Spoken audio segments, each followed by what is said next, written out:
Hello, listeners, and welcome to the PROUST Questionnaire podcast. I'm Caroline Weber with ULI Baer. It's my pleasure to introduce our next guest, Cécile David-Weill, a dear friend and a terrific writer. Cécile divides her time between Paris and New York, and she is the author of 4 books, 3 of which are available in English translation: Crush, The Suitors, and her most recent book, which, unlike her other 3 books, is not a novel, but is a book about parenting called Parents Under the Influence. Cécile, for a while, also wrote a column for the prestigious French magazine Le Point about life in New York, as explained by a French person to French people, and that is available in a collection of her essays called Paris, New York. Cécile has a website where you can find out more about her works. It's Cécile David-Weill.com, and she's on Instagram under Cécile David-Weill. The Instagram for Caroline is Caroline Weber 2020. Mine is uli.baer. And for the podcast, it's PROUST.questionnaire, where you can learn about more episodes that are forthcoming and also previous ones with authors, photographers, artists, economists, filmmakers, and other people who've inspired us and who really are change makers. It is such a pleasure to have her on our podcast today. Thank you, Cécile, for being with us. Enjoy this episode and happy 2021 to everyone. So tell me, where is that that going to be broadcast? Is it something that you put on a website, or? So it goes out as a podcast, so it goes to every platform: iTunes, Apple, Spotify, YouTube, Wow. and then we have our own website. But most people will stream it on their phone from whatever app or Spotify or something like that. So it goes to all of those platforms. Okay. Yeah. Good. Yeah, Good. I know. Instant celebrity, Cécile. Although Yeah. your celebrity will help ours, I think. Oh yes, for Yes. sure. Welcome to the PROUST Questionnaire. 35 questions giving us insight into what makes creative people tick.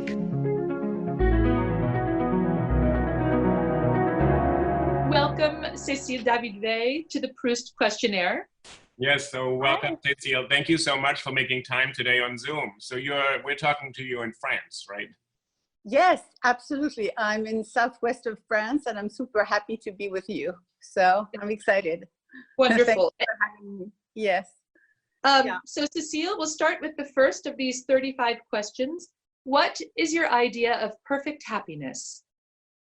Well, in fact, it is now about joy. The joy of being alive. It has changed, because before that, it used to be that all my children and grandchildren were not just healthy and happy, but literally over the moon. So but it almost never happens that everybody is happy at the same time. It never allowed me to be truly happy. And it made me fear anything that spoiled this perfection. So in fact, I have become a little wiser, but also especially more, I would say, older. So I have realized that having been through challenges made me better. So maybe it would be the same for my children. And so even if it makes me sad to see them suffer, it doesn't prevent me anymore from feeling the joy of being alive.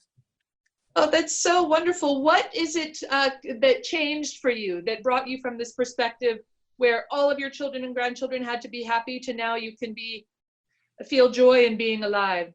Well, the fact that I realized that the challenges it looked terrible, and then there was always an upside to it. So if it was that for me, maybe it could be the same for my children. So then I thought, each time there's something bad happening to them, I always try to switch to, but there's probably something good in there for them too.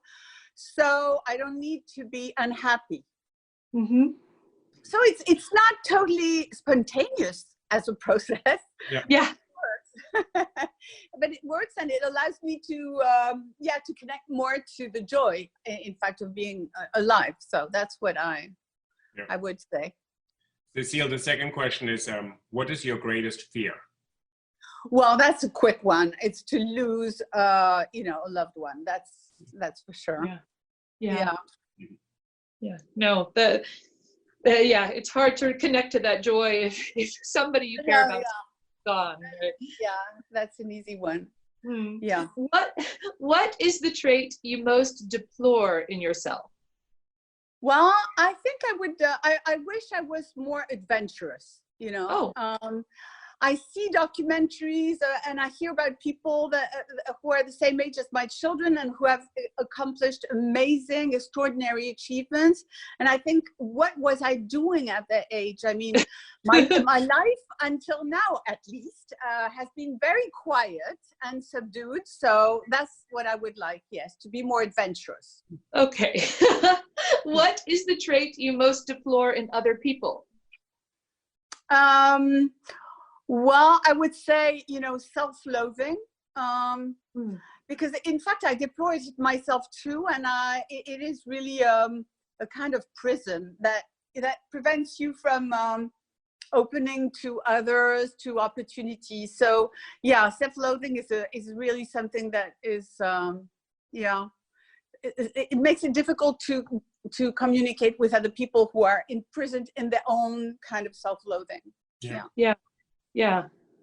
There's a selfishness to it, I guess, right? That if you're just looking at yourself and all the things that you hate, it self-centers you all the time. And I do it myself, so I know it's freeing when you can give it up, because then you think, oh, okay, who cares? And then you can actually communicate. Right. Which living person do you most admire? I would say Bill Gates. Because the philanthropist Bill Gates, because taking in his own hands the task of changing the world for the best, and his crusade with to cure dysentery, to malaria, to push agricultural development. It's I'm blown away by such an ambition and the humility in which he does it. So I am kind of impressed by the guy. Yes. Yeah. Have you met Bill Gates in person? No, never. No.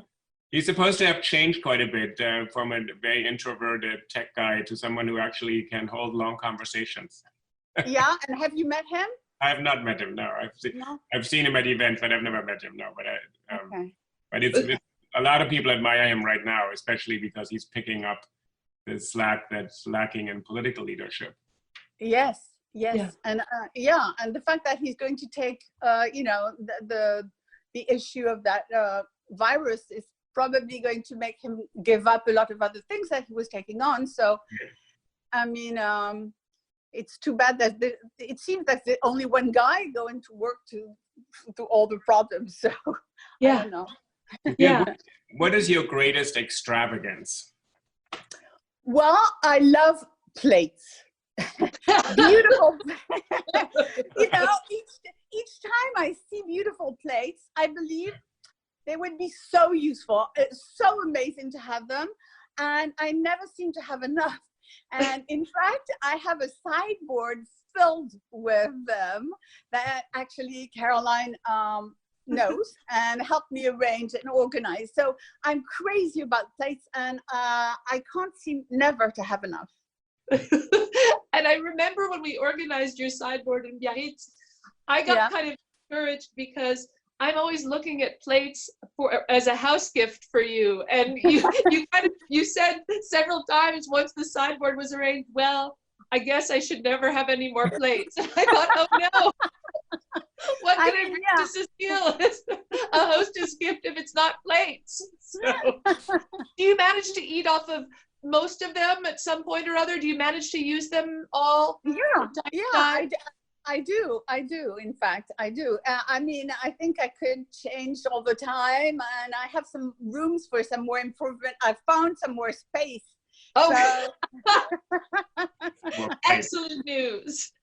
Yeah, and I have a few friends like me that hide their husband or their wives their plates behind the bed, underneath the bed, because they don't dare to say that they have bought some more. So it is a disease.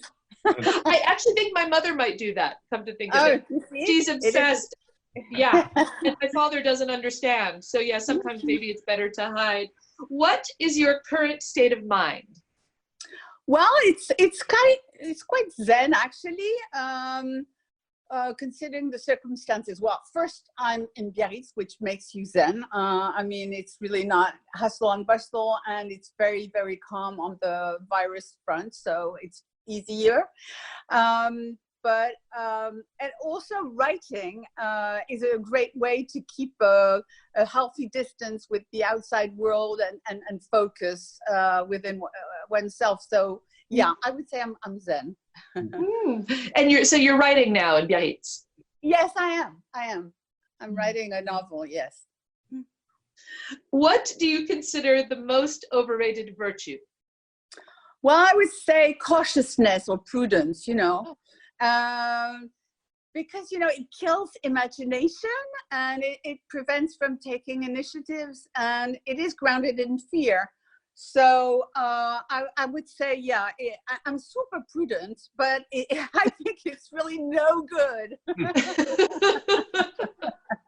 It kept you from all those adventures when you were younger? Yeah, what adventures when I was younger. Cécile, on what occasion do you lie? Well, all the time, including now. I mean, in fact, I think lying is a very useful skill to avoid conflict, a good way to remain polite, and it helps me in my life to deal with people who are always wanting to convince you, who know best. Oh, please come to the movies when you don't feel like it. And it's easier to say I have a paper to write than, just say, no, I don't, just feel a little low or something. And so I keep lying, I lie constantly. This puts us into a philosophical conundrum, because if you're lying with this answer, then we do not know whether you're I know. I guess you can feel it's true. Yeah. Including now. Yeah, that will make us wonder which, if any, of the answers we can actually take for at face value. What do you most dislike about your appearance? Well, I would say my plumpiness, let's say it nicely. My plumpiness. Well, it is something I really don't like, but it's something I also like, in fact, in a certain way, because it makes me vulnerable. I don't feel I'm, amazing. So I guess it is also better for communicating and for not being a terrible person. Maybe if I was skinny, I would be horrible. Who knows? I never know. That's funny. Which living person do you most despise? Well, none. I would say none, in fact. I think harsh judgment is exhausting, because in fact, if we judge anyone,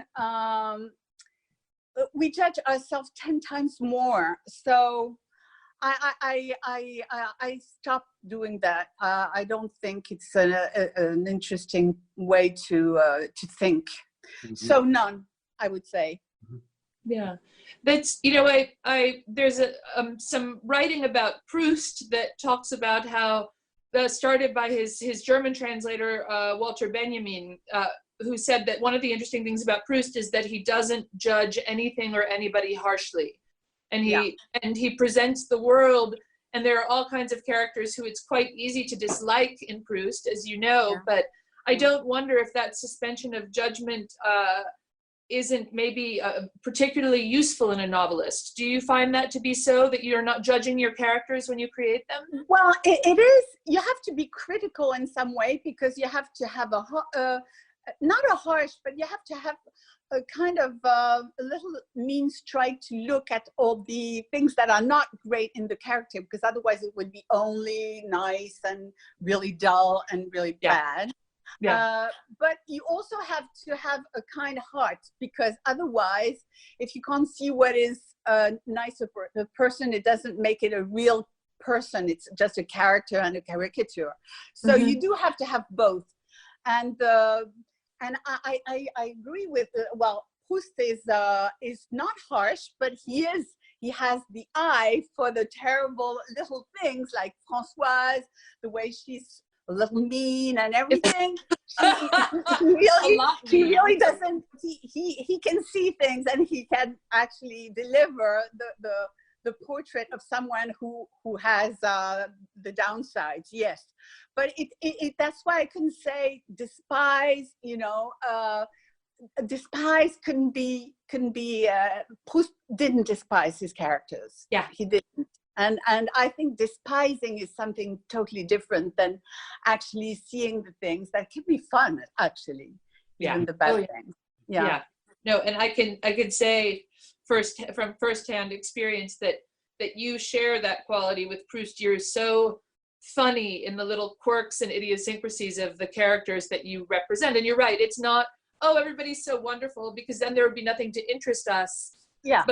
But also everybody's so horrible, then there's also nothing really to interest us. So yeah, and we all have little things. I mean, the only thing is not to totally believe it's that important that what those traits are. So, but it is a fine line between judgment and the sense of analysis, which has to do with judgment. So passing judgment in English is supposed to be bad. You're not supposed to pass judgment. Right. But then to analyze, you have to, what would be the word? To judge or to judge. Yeah, yes, you have to, a bit. Yeah. Interesting. What is the quality you most like in a man? Well, I would say kindness, optimism, because I really would hate to, I really don't like to be with people that I have to lift up all the time. It's terrible. And also something that is really nice when I see a man like that is someone who can, doesn't take himself seriously. It happens. Right. But that's real quality, I think. And it's usually people that are very bright. Okay. Oh, okay. What is the quality you most like in a woman? Well, I would say kindness as well, and also solidarity, supportiveness. I am very much into the sisterhood thing, where we are very much not in competition. I hate competition. So yeah, as as a friend, that's what for women, that's what I would look for. Which I have, actually. Yeah. Which, those of us who are your friend have it too, clearly. Yeah. Which words or phrases do you most overuse? In French or in English, in your writing or in life?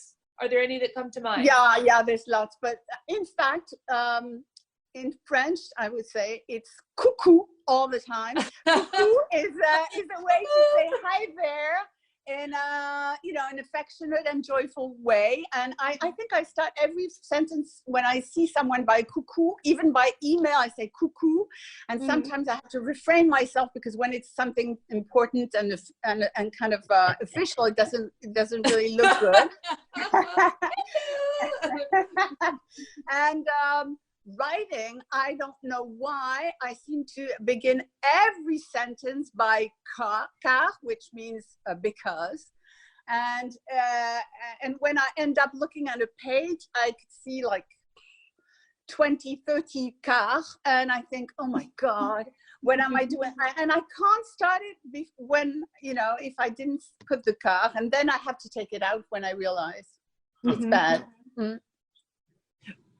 My friend Maurice Samuels, whom you know, who's an historian, was on our podcast, and he sort of similarly said that the word however appears way too often in his view, in his writing, but he said he can't think without however, and that it's different from but, it's different from though, and that he needs it somehow in his thought, but then has to go back. And so is it kind of a similar issue for you with exactly. you need that, you need that cause and effect relationship? Yeah, totally. And sometimes there is no cause and effect, and I still want to find some. Just out of habit. What or who is the greatest love of your life? Well, my children and grandchildren, you know, and and my children, I thought I wasn't totally surprised, but my grandchildren was a surprise. So because I thought, you know, I wasn't very prepared. I thought it was much too early for me to be a grandmother, and I really was, love at first sight type of thing. Yeah, really, with all of them. Yeah, it different, not first sight for all of them, but it really came as a true love history. I mean, it didn't come with the sense that, of course, they're my grandchildren. It actually took the fact that each of them, it became like a love story in a different way. That's wonderful. Yeah. Okay. Cuckoo, Cécile. I'm going to just pick up this habit now. Cuckoo. When and where were you happiest? Well, you know, I would just say, in fact, it wouldn't be the way I would answer that question, because it could be now and anywhere. I think the difference it is between being young and aging. Aging is a much happier period, at least for me, than being young, because the wonderful thing about getting older is, even if you have 1,000 times less happening in your life, you appreciate each moment 1,000 times more. And so I would say, you know, now I could be happy anywhere, because it's tiny things. It's a conversation with a friend. It's a good day of work. It's, you know, it's a wind blowing in the trees. It's tiny things. So it could be anywhere. Right. Which talent would you most like to have? Well, I would like to be agile with my hands, which I'm not. I would like to be able, you know, to cook, to sew, to make or fix things, and make a delight of everyday life. You know, I am always so impressed with people who know when you go to their place, it smells like wonderful coffee, and they say, oh, I just have prepared a little tiny cake, and then and for me, it's none of that. I mean, I could go and buy a cake, and I could go and buy a cup of coffee and everything, but it's not a talent, and I think it's lacking. So, and it could be gardening as well, which I'm very bad at, and I would like lessons if one of you would indulge. Yeah. Are you finding any opportunities to work more with your hands in confinement, or is the writing taking up too much of your energy and time for that? Well, you know, the thing is, I was telling a friend here in Biarritz that I was going to do this podcast, and she didn't know the PROUST questionnaire. So I asked her the question, and we exchanged our answers, and I told her I wanted to be more agile, and she consequently offered to teach me knitting. Oh. So I'm taking my first knitting class, thanks to you guys, on Thursday. Excellent. That's a skill. I would love to have that talent too. How great. Yeah. So maybe when we'll meet again, I could teach you the little things I have learned. So when we meet again, we'd like a little scarf, at least a little scarf. Yeah. Or a sweater. A goal, a tangible goal. A sock. If you could change one thing about yourself, what would it be? Well, I would be more daring and more outspoken, more outgoing, more daring. Yes. Mm-hmm. I would, I would have done amazing things by now. What do you consider your greatest achievement? Well, I would say having become a better and better mother as time went by, and I wrote a book about it called Parents Under the Influence, and with the subtitle, which is Words of Wisdom from a Former Bad Mother. So it tells you that I started off really on the wrong foot, and I really did not that bad. I did good. So that's really something I'm proud of. And the book is about becoming aware that when you're children were around 14 or something, you Yes. realized Yes, actually, you're amazing. You know yeah, that. it's really Yes. interesting. And you said you actually realized that you had tried your best as a parent, but somehow it didn't work at all. And then you had to let go of certain expectations. So it's a nice Yeah. sort of, you Yeah. had to change to let your kids become happy, rather than Yes. them performing for you to be happy for you. So it was you having to change as a parent. Exactly. Exactly. And it was also, you know, it goes to the other question about the self-loathing. The fact is, self-loathing is something that really makes you self-centered, and then you're not interested in the person you're talking to. In that, my case, it was my children. And I realized I was so anxious to be a good mother that, in fact, I was only thinking about myself and not looking at actually what they needed and what actually they could have told me what they wanted, which would make my life much easier. But no, I didn't. And also I thought I had to do the opposite of my parents to make it really, you know, go away the things I didn't like. So I had a lot of ideas that were wrong, but and I almost totally butchered the whole thing by you know, because with good intentions. So really that's upsetting. So I'm happy I got out of it at one point. Yeah. That is an achievement, and it's nice that you have grandchildren now, so you can this generation you can try from the beginning. Yes, exactly. But I still have to work, though. My instincts are bad anyway, but I'm not doing that bad. So Are they still, Cécile? Would you still say your instincts are bad? yes, they are. They are. I'm too stressed out. You know, I'm too stressed out. I can't relax. I can't. So I still am a little too afraid. You know, when I see them. You know, I couldn't go to the mountains to see my children ski because, you know, seeing them going down the slope, I had, you know, I was about to throw up because I was so afraid to see the children go down very quickly. So I know that. So I just say I have to take a nap. I just leave them. I don't want to see it. So I know. I have to really. I have to be aware that my instincts are not good. No, it's such a an inspiring approach that you take to parenting too, because it does you make it very clear that it's possible to make progress. It's possible to change. That, you know, it's not all lost if you weren't perfect from day one of having your child or your grandchild, or in my case, because I don't have children, you know that I read your parenting book with a view to how I could improve my relationship with my dogs.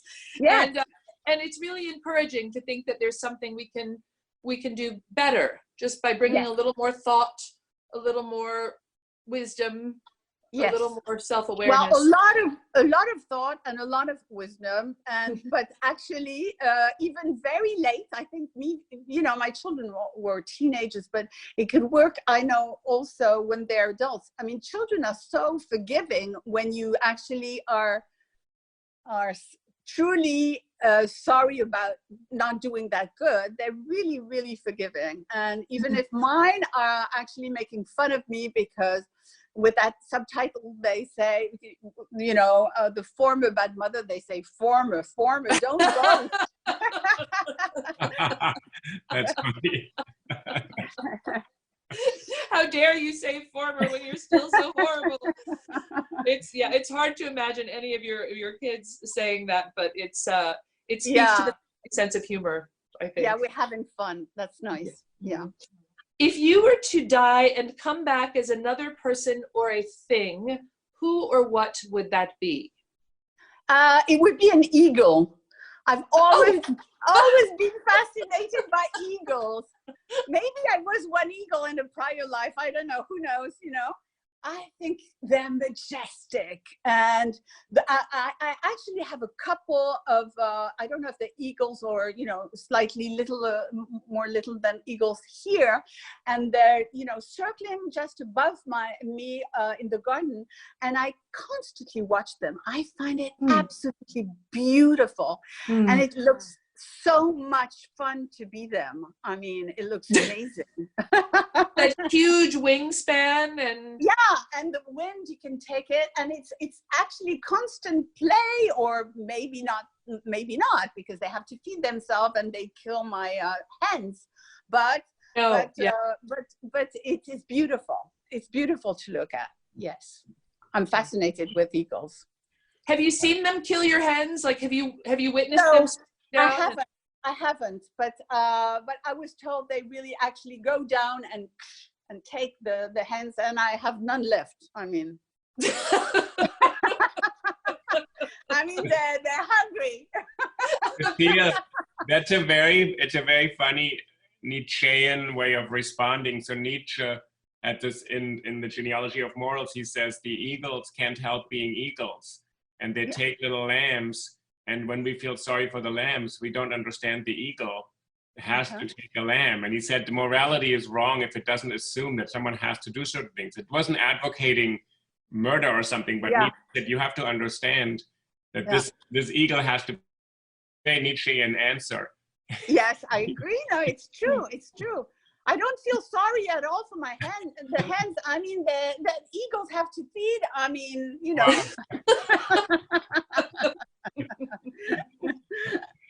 Where would you most like to live? Well, it's a hard question for me because I have lived all over. I have lived in Paris, Hong Kong, New York. I would say I am happy, and I am happy to be anywhere, all over, except when where it's warm, because I have no energy because of the heat and the humidity that seems to be melting my brain. So if you put me in a very warm place, I'm terrible. Otherwise, I'm not an outdoor person, so I can do anywhere very well. As long as you don't have to go outside. I'm not very much into, the hiking thing and everything. I can look my eagles from inside, and and I'm very good around a cup of coffee and chatting, better than the hiking companion. I'm not that one, no. So it makes me very, I'm not choosy. It has to be kind of good weather, not too hot. Okay. What is your most treasured possession? Well, I would say my home in Biarritz, because I pamper it constantly. So it'd be the most amazing place in the world, at least to me. It's like my eighth wonder of the world, and it's all fully set for anyone who could want to come, and I'm totally prepared. And so, yeah, that's my heaven. You have enough place. Yes, well, I have room for improvement. Well, and you say it's your eighth wonder of the world. Didn't you tell me that originally it was a house that had burned down when you took it on? So you rebuilt it from ashes, or how did that work again? What was that story?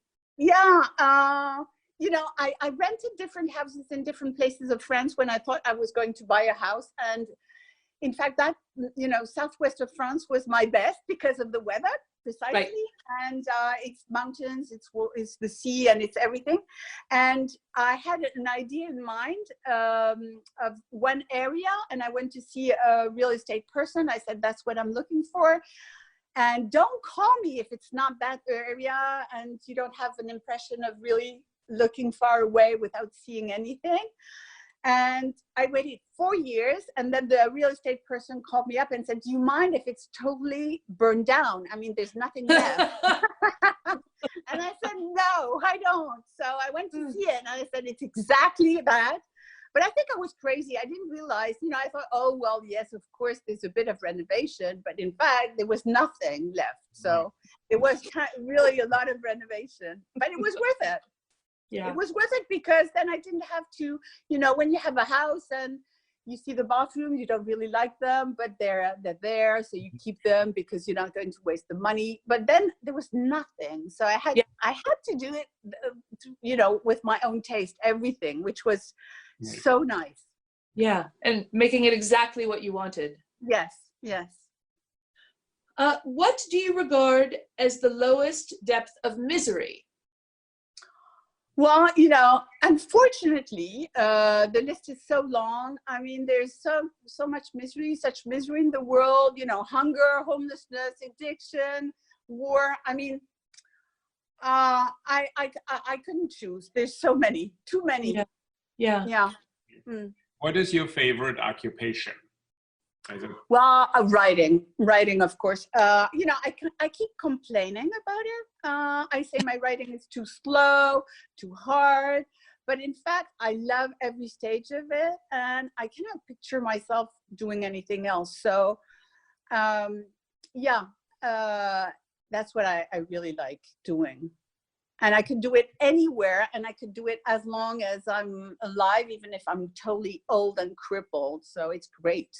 It's a nice long-term plan. But I think Caroline and I are both filled with both envy and anxieties, because with writing I think I have a bit of an ambivalent relation. I find it enjoyable. I want to do it. I also find it hard to do. Yeah. You have to force yourself to do it. For other people, maybe exercise is that or something, that you have to do it. And then it's fun when you do it. But it's nice to hear that it's your favorite occupation and you're a writer, which is great. But it's horrible. I agree with you. It's totally horrible. It keeps you at night. You feel guilty when you're not doing it, when you're not doing it properly. I mean, but at the end of the day, when I consider that maybe I shouldn't do it, and then I feel, no, this is ridiculous. This is the most interesting thing for me to do. And so, I think only the idea of that you couldn't maybe preventing it from doing it, then you realize it is important, even if it's not easy. When you wrote your book on parenting, did it help you to understand what kind of prejudgments you brought to your raising your kids all the time, to write it out, to actually make sense of how you were raising them? Yeah, totally. I mean, I think maybe that's why I write anything. It's to know what I think, because I don't seem to be able to think without writing. I don't know. So it is to make sense of everything that I could write about. And especially for my parenting book, yes, I had all those impressions, but as long as I'm not writing it down and thinking what came first. Is it, my regrets from my happiness? Is it my fear? Is it, so all those, putting that down, writing it and trying to make sense of it, it really made my life, my head, I feel clear now about it, and I can change subject. And in fact, my son tells me I am like a boa constrictor, because when I have swallowed a subject, by mincing it up and writing about it, now I could digest and go to the next one. And so he said, please don't write about anybody that you love, because we don't want to be put aside and digested. And, and it's a little true, in fact. It has something very monstrous about the process that, don't you think? Yeah. Are you the same? Yeah. Oh, yeah. Yeah. Yeah. I also feel I write because I can put the book on a shelf behind me, and I feel I've become sort of accountable for it, but it's not in my head. I can put it between covers on behind me. Otherwise, it's in my head, and I actually find it very liberating to publish it, and it's out of it my is, huh? And how many books did you write, Hamidi? I don't know. Plenty. You can't even count them. I can't count Uli's books either. A couple, I don't know, but it's fun. It's fun in a way, but it's also kind of monstrous, because you do get so absorbed into it that it takes over the waking and the sleeping parts of your life. Yeah. So. And sometimes also the children. I remember saying to my children, oh, just let me finish that sentence. And then 2 hours later, I would be, okay. Where are they? Mommy, where's dinner? You said 2 hours ago you were going to help us. No, you're right. There is that kind of all-absorbing quality. And I think it's hard. One of the reasons I am grateful to be friends with both of you is that a lot of friends who aren't writers don't understand that mentality. And it's not deliberate. It's not because you don't care about someone that you can't think about them while you're thinking about that sentence. It's just to very different parts of your brain or your soul. And so it's always helpful, I think, to be around other writers who get that sometimes you need to go away, you need to do your thing, and that it's not a measure of your lack of care, certainly not a measure of your lack of care for your children. It takes you 2 hours to write a sentence. What would you think is your most marked characteristic? And Uli and I take that to mean the quality in you that you think other people notice in you the first or the most. Well, I would say my friends tell me I am a great listener. And I try to refrain from giving advice when I'm not asked for any, but I have a tough time doing that. Sometimes I do give it without being asked. But anyway, yeah, I would say I'm a good listener, I think. Yeah. So that's part of why I was excited to have you do this questionnaire, is to get to ask you the questions, because you are so good at hearing your friends, listening, and only offering advice, in my experience, if asked. And it's as I like to say, you're always right. So that's helpful. What do you most value in your friends? Well, their benevolence, support, loyalty, and the laughter we share to me. And yeah, that's super important. I don't have many friends, but I have very good friends like Caroline, and yeah, and it's I couldn't do without those qualities, because I wouldn't feel safe, and I wouldn't feel I could I could be myself. And so it is and it makes life beautiful, actually, friendship. It really does. And I'm not really into love right now, so it is I mean, friendship is really, I think, such a beautiful thing that can really fill up your life with joy. It's wonderful. Yeah. Who are your favorite writers? Well, I'm sorry, because it can only be French writers, because, so I would say Flaubert for style, maybe Balzac for plot, and Proust for observation and humor, I would say. Wow. What a great trinity. That's and broken down so nicely, because we've had some other Francophiles and Francophones on our podcast, and I think all three of those writers have come up in various answers, but to have them condensed in that way, and to have you explain so concisely for our American listeners why those writers are special and valuable is really wonderful. It's interesting. Flaubert is kind of the paragon of French style, sort of the perfection of the sentence. One wonders whether Gustave Flaubert would have been happy to be ranked as saying, "Oh, you do well on style," but Balzac really got it down on plot. Who writes the human comedy and writes such endless books with so much plot. So in some ways, and then it's kind of interesting whether there's the writer who would want to think, I'm the stylist who can do plot and observation. You have the three qualities. Oh, I know. Well, yeah. Maybe they wouldn't be happy with the ranking, and but Flaubert can be so boring. I mean, Bouvard and Pécuchet is super boring. Yes. I mean, there are a lot of boring, and Proust. I know. I mean, I'm talking to the queen of Proust here, and Proust is really sometimes so overwhelming by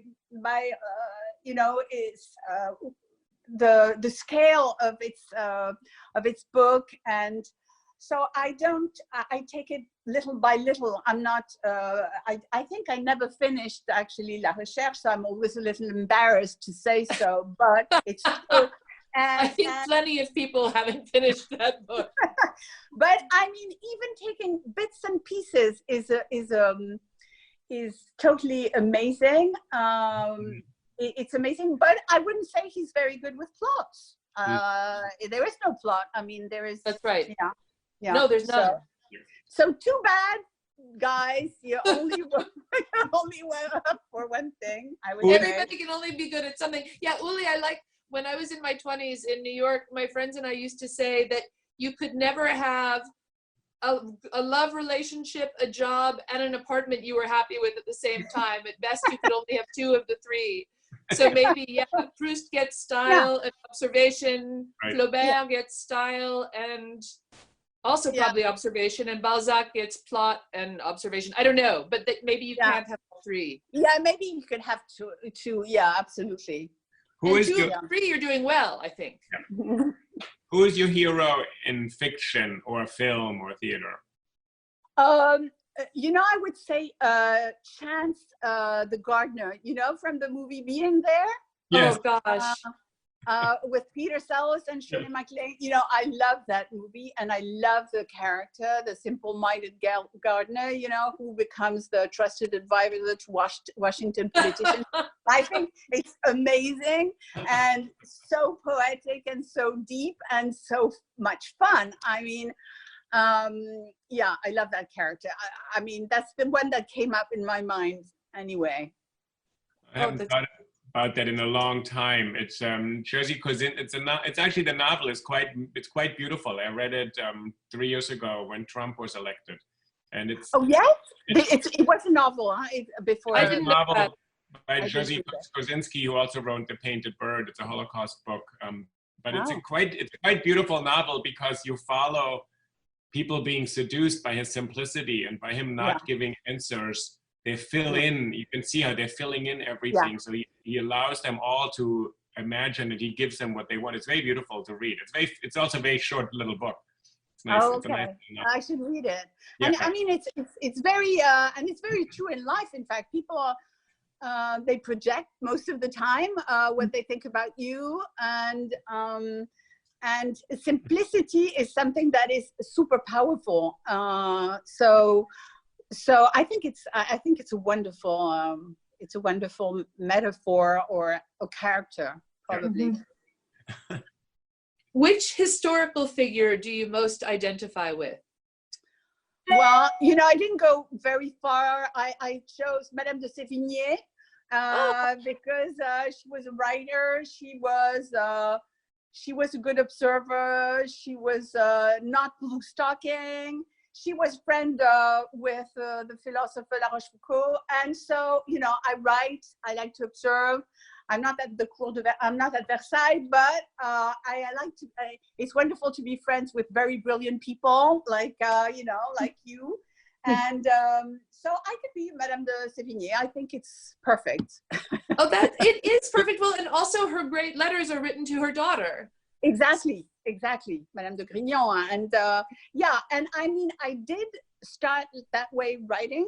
You know, when I was 8 years old, my parents received friends for the summer, and I kept a diary, and I was describing all those people, the way they dressed, what they were saying, and everything. So I started like that. I don't know what I did with those things that were probably awfully bad, but I mean, that's the way I started off. So I never knew that. And you know, of course, that I'm a longtime fan of your writing. I never knew that was your beginning as a writer, was that.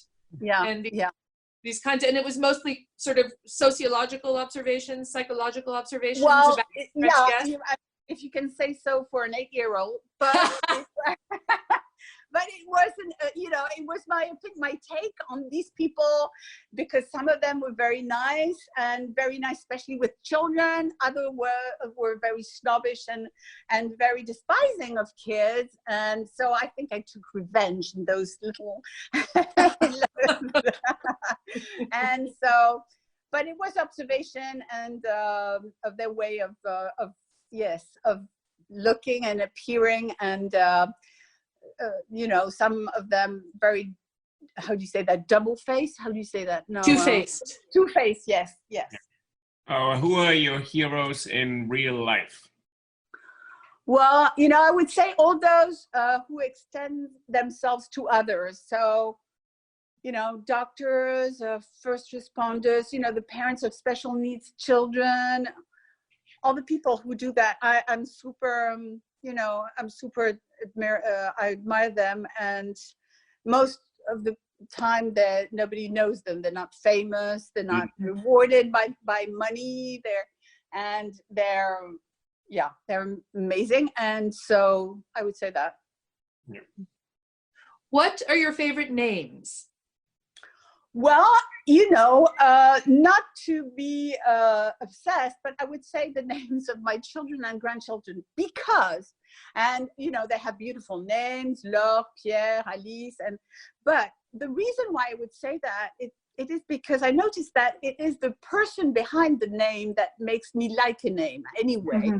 I mean, when people around me choose a name for a newborn or a dog, sometimes I'm not crazy about the name. But then I meet the baby or the dog, and then I end up loving the name. So it is not the name, it is the person that makes me like the name. So of course, then all my children and grandchildren would be the favorite names. Yeah. Well, and they have very international names too, your grandchildren. Yeah. Your children have French names. Yeah, because my children's are Laure, Pierre, and Alice, which are very French. And then I have the Russian names because my son lives in Russia and married a Russian lady. Maya, Asya, Marusia, Uliana, Timur. And then I have my daughter who lives in South America, in Uruguay. So she has Olivia and Balthazar, and then my daughter Alice is not yet up to doing having children, so we'll see. But yeah, so it is. So I'm very fan of Google Translation to try and make a Spanish-Russian connection. Nice. And I'm better at Spanish than in Russian, I can tell you. Cécile, what is it that you most dislike? Well, I could say, of course, cruelty, nastiness, but also stinginess, which I hate, and pretentiousness are the two things, Yeah, stinginess drives me. I really don't like it, and it has nothing to do with having money or no money. And pretentiousness is, it's not that as bad as cruelty, of course, and nastiness, of course, but it still is a little bit. Well, it's good for books, they make good characters. The pretentious ones. Yeah, I guess maybe stinginess too. Have you ever written a stingy character? I'm sure there are No. I know pretentious people in your books, but No, I haven't. And I have read a book recently about a stingy character, and that describes the process of within one's head when you're stingy. And it scared me to death because I thought it would be horrible, but it's even worse than I thought, because it's kind of a narrative that is so, how do you say, mesquin, so sly. Yeah, I mean, it's so sad to have this kind of narrative in your head that it really drives me. I think it's horrible. Yeah. I once had a boyfriend who I knew was stingy, and what really put me over the edge and made me not want to see him anymore was one day when we all went out with a big group of friends for brunch in New York City. And at the end, he surprised me by saying, "Oh, let me take the bill." And I thought, oh, this is nice. I've never seen this man take the bill for anything. And then I noticed that he took it so that he could divide up the bill for how much everyone had to pay. Even that was okay, except I realized that he divided by one less person. So he made everybody pay but himself. Oh, no! And I saw him take all the money and pay it and give himself the free brunch. And I just thought, I can't, that's not somebody I can spend my time with. Yeah. Sorry, go ahead. No, go ahead. Oh, I'm sorry. What is your greatest regret? Well, there again, aging is a very good thing, because I realized that regretting anything I did or didn't do is totally pointless. Because the things I did wrong were probably necessary lessons. And the things I did not intend to do were probably not meant to be. So, you know, so why bother? I mean, actually, it doesn't, I mean, hopefully I don't have a deep, deep, deep regret that would stick up. So I'm not dwelling on the little things because it's no point. So I'm not regretting anything. Cécile, how would you like to die? Well, I would say surrounded by my loved ones and in no pain, please, no pain. That would be great. Yeah.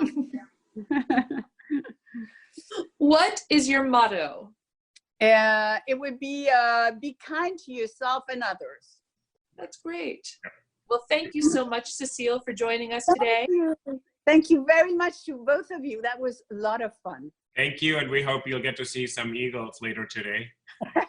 Yeah, thank you very much. Let us know. All right. Okay. Bye-bye. Bye-bye. Bye. Bye. Bye.